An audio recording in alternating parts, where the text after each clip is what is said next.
Praise be to God, praise be to God, praise be to God. Namuhla bekulanga lenjabulo bazalwane, lilanga lezalo, lilanga lekuthokoza njengaloko nibona nje lapha bazalwane kwekuthi hayi netikinqi yonke lento bekuyima celebrations kuyiwafa ku celebrate the birthday. Sibonge kakhulu Nkosi yami ema birthday wishes within the country and outside the country. Some of the birthday wishes, they were coming from Eswatini, friends, family, church members, my loved ones, and some they were coming from South Africa. They were included in Eswatini, included Befundisi. I'm so grateful. Also in South Africa, bonile ma birthday wishes abuya ngisho na ku bishop Babe Makhanya, our bishop. But nje ngibonge kakhulu bazalwane Befundisi, ngibongile family members, ngibongile bangani bami, ngibongile bantu benhlitiyo yami all over the show. Ngibongile kakhulu bobabe nabomake labanye bebashaya tinqingo ngagcina sengibhalele phela off day namuhla. I must also honor my off day, my Sabbath day. So thank you very much. My prayer was, God bless your people, bless your people. Amen. Let us pray. Babe kuliqinisa Nkosi ukuthi sivele kuwe, siyawubuyela kuwe. Iminyaka iyafika ibuye yendlule, sincane sesibibithwane, kodwa uNkulunkulu wethu lona amandla onke, iminyaka yethu isesandleni sakho. Babe umfundisi wandile naye uthi sekakhuluma nami wathi Inkosi ikuphe iminyaka lephindaphindiwe lengangeminyaka yekuhlukubeteka kwakho endleleni. Nkosi kunenge Nkosi lokusihlukubetako, kodwa Nkosi lokumnanzi kwekuthi ayibalwa iminyaka.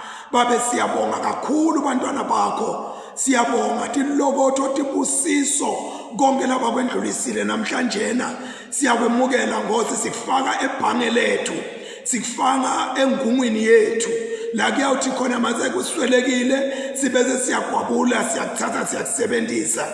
Babusiseke nabo Nkosi ngalokunetulu kwemagama Nkosi lesingawasho. Hambela Nkosi laba setibhedlela, hambela Nkosi laba sematilongweni, hambela Nkosi laba setindzaweni ngokwehlukahlukana kwabo lapho bakhona khona. Sibanikela kuwe Nkosi, sandla sakho selulele tiwabo, baluvela usindiso lwakho ngaKristu Jesu Nkosi manje naphakade. Amen. Sitihlole sivume emaphutha ethu. uNkulunkulu somandla, Babe wethu losezulwini, siyathi thoba, siyavuma ukuthi sonile kuwe kulicala lethu. Sonile ngeqabanga, nangekukhuluma, nangekwenta, nangekungakwendi lebekufanele sikwente. Ngenxa yendodzana yakho Kristu Inkosi yethu, siyithethelele konke lesekwenzile, usende sikhonde ekhamba lokusha, kude ligama lakho lidunyiswe. uNkulunkulu somandla sawukele, usithethelele tono tethu, usigcine ekulungeni lokunini nanini ngaJesu Kristu Inkosi yethu. Amen. Siqhubeka ke netifundo leti lungiselelele langa lalamuhla njena usihlwa bazalwane. Lakhona sitawufunda eMahubo 25 sisuke evesini leqala kuya evesini lekugcina. Psalm 25, we are reading from verse 1.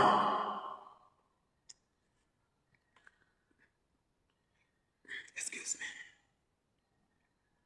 Nguphakamisela kuwe simakathe umphefumulo wami, uNkulunkulu wami ngethembele kuwe.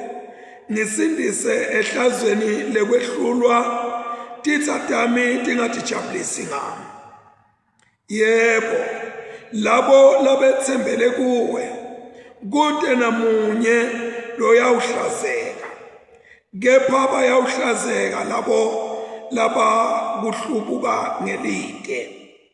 Ngikhombise tindlela takho Simakatse, ungifundise imikhondvo yakho, ngihambise eqinisweni lakho, ungifundise, ngobe wena unguNkulunkulu wensindiso yami.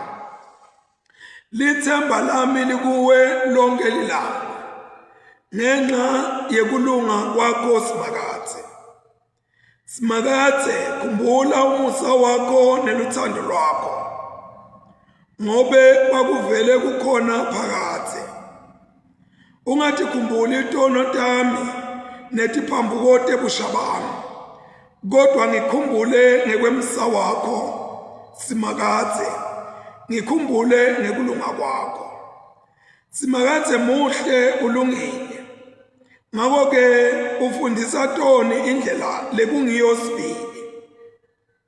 Labathobekile ubaholela kulokulungile, labathobekile ubafundisa indlela yakhe. Tonke tindlela taSimakatse tibubele neliqiniso. Kulabo labagcina sivumelwano sakhe kanye nemiyalo yakhe. Simakatse, ngenxa yeligama lakho ngithethelele kona kwami, ngobe kukhulu. Ngubani lowesaba Simakatse? Lo uyawumfundisa leyo ndlela lekhethelwe yena. Yena Simakatse ube nemusa kimi, ngobe nginesidunge, ngihluphekile. Ngiphumute kuleti nhlupheko tenhlitiyo yami, ungikhokhe etinhluphekweni tami. Buka kuhlupheka kwami nekukhandleka kwami, ungithethelele tonke tono tami. Buka titsa tami kutsi setinyenti kangakanani, tingitonda lota impilo yami, ungephule ngingahlazeki, ngobe naku ngikhosele kuwe. Sengathi bumsulwa nebuqotho bungangqina, ngobe lithemba lami likuwe. Awu Nkulunkulu, khulula Israyeli etinhluphekweni takhe tonke. Akuthunyiswe uyise nendvodzana namoya oyingcwele, njengoba bekunjalo ekuqaleni, senjalo nanyalo, kuyakuba njalo kude kube nini nanini. Amen. Sifundo sekuqala lesiphuma eTestamenteni elidala sibhaliwe encwadini yeprofeti Isaya, sahluko 5 verse 8 kuya 12, then 18 to 23. Maya kini nine lenengeta indlu kulenye indlu, nengete insimu kulenye insimu, kuze kubete nesikhadlana nje lesisalako, bese nihlala nodwana eveni. Simakatse longusomandla ufunge etindlebeni tami wathi libhasikiti linye nje lemagelebisi lelisaka lenhlanyelo liyawuba nesivuno lesiyimbita yinye kuphela. Maye kulabo labavuka ekuseni ngeluvivi bagijimele etinathweni letitsakanako, batihlalele kuze kube ngusekusuku kakhulu, bathimate behlulwe nguleli wayini labo.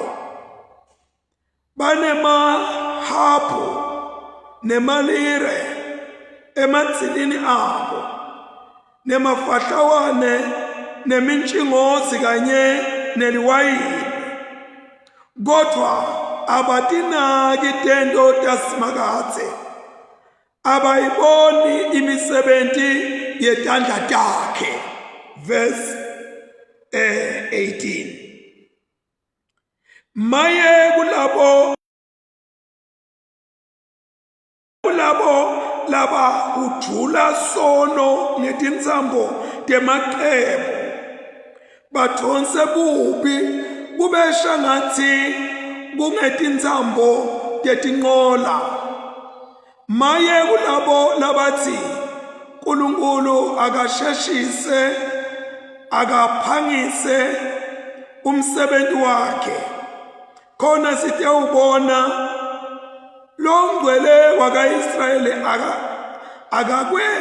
akakwente masinyane lokho latimisele kukwenta khona sitewukwati maye kulabo labathi lokubi kuhle nalokuhle bathi kubi lababeka ubumnyama bube kukhanya laba babeke kukhanya kube bumnyama lababeka lokubabako kube ngilokunongotelako babeke lokunongotelako kube ngilokubabako maye kulabo labati bona bahlakaniphile emehlweni abo batibone bona kuthi bahlakaniphile maye kulabo labangemaqhawe ekunatheni liwayini nakulabo labangemaqhawe ekudidiyeleni isinatho lesinemandla labemukela umdiso khona batewukhulula labo labanelicala kuze balahle nelicala labo labate licala siphela lapha sifundo seqala sifundo sesibili siphuma eTestamenteni lelisha sibhaliwe encwadini yemvangeli Mateyu longcwele sahluko 22 siqala kufunda verse 23 kuya laphaya ku33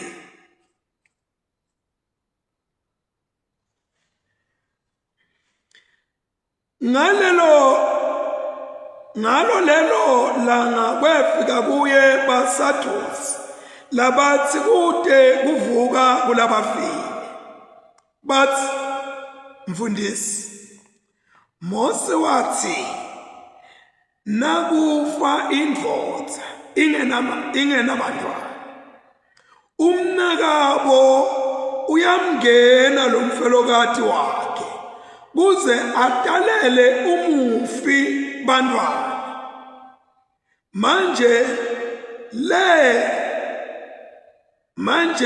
le nakithi kwakunedelamani letati sikhombisa lona lomdzala wathatha umfati kodwa wafa ade bantwana ngako umnakabo wamngena lo mfati kwenteka kona lokho nakuwesibili nakwesithathu kwaze kwefika kuwesikhombisa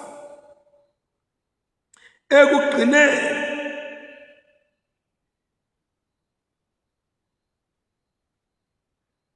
nalo mfati wafa pho nase kuvukwa ekufeni lo mfati uyawuba wabani kulaba labasikhombisa ngobe bonke abengumfati wabo Jesu wathi kubo maye nethukile ngobe aniyati imibhalo kanye nemandla kaNkulunkulu ngobe ekuvukeni kulabafile abatekwa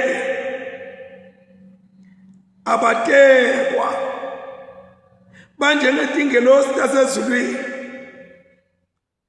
kepha maqondzana nekuvuswa kwalabafile anifundzanga yini lokwakhulunywa nguNkulunkulu kini nakathi mine nginguNkulunkulu wa Abrahama naNkulunkulu wa Isaka naNkulunkulu wa Jakobe akasiye uNkulunkulu walabafile kodwa walabaphilayo nathi kuva lokho tiqumbite bantu tamangala ngalokufundisa kwakhe. Siphela lapha sifundo sesibili asithandaza. Nkosi uNkulunkulu, Nkosi Simakathe, wena wedwa lolivi lakho lingukuphila, wena wedwa lowati konke, uqonda konke, uNkulunkulu loqotho, lowehlulela ngebuqotho. Siyakubonga ke namanje Nkosi, ilivi lakho sesilifundile, lasifundisa lokunengi Nkosi. Ekulifundeni kwethu